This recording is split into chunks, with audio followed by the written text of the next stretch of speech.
Marehemu Mheshimiwa Jenista alipata fursa kufanya kazi chini ya uongozi wangu kama waziri wa Wizara ya Nchi, Sera, Bunge, Kazi, Ajira, Vijana na Watu wenye Ulemavu, waziri wa Nchi, Utumishi wa Umma na Utawala Bora, na waziri wa Afya. Na kama alivyosema mwanangu Victor, nilimpa jina la kiraka kwamba kila nilipomweka Jenista aliziba vizuri. Amekuwa kiongozi anayesimama imara kutetea maslahi ya nchi bila kuchoka na bila kujali changamoto. Kupitia sauti yake bungeni, vitendo vyake katika jamii na msimamo wake katika uongozi, ameacha kumbukumbu njema. Nirudie aliyoyasema mmoja katika viongozi wa dini, ameandika hadithi nzuri kwa ajili yake.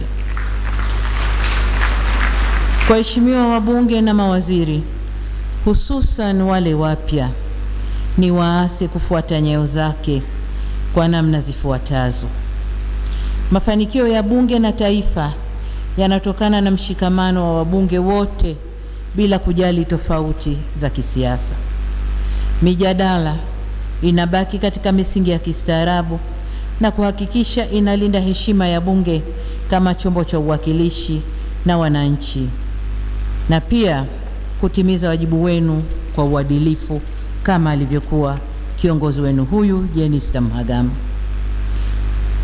Waheshimiwa na wanafamilia, nihitimishe hotuba yangu kwa kusema tunamshukuru Mungu kwa mchango mkubwa wa marehemu Jenista katika maendeleo ya jimbo lake, chama chetu, serikali na taifa kwa ujumla. Tunatambua kuwa safari yake ya uongozi haikuwa rahisi, lakini aliitembea kwa ujasiri, hekima na heshima. Leo tunapomuaga kuelekea katika makao yake ya milele, tunabaki na kumbukumbu za tabasamu lake. Niliwahi kuwasikia watu wakisema hajawahi kumuona Jenista akikasirika.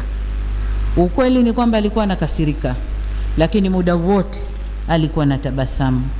Tutalimisi tabasamu lake, lakini vile vile hekima yake na moyo wake wa kujali maslahi ya taifa. Na hapa nataka nipige mstari, moyo wake wa kujali maslahi ya taifa tunakwenda kuyamisi, na niseme tumepoteza mtu muhimu sana. Kwa wanangu, wanafamilia na ndugu zake, tunasema poleni sana. Taifa lote lipo pamoja nanyi katika kipindi hiki kigumu. Tunawaombea faraja, nguvu na amani kutoka kwa Mwenyezi Mungu. Kwa wanaruvuma na wanaperamiho, tunawapa pole kwa kupoteza tumaini lenu. Mwenyezi Mungu awape faraja.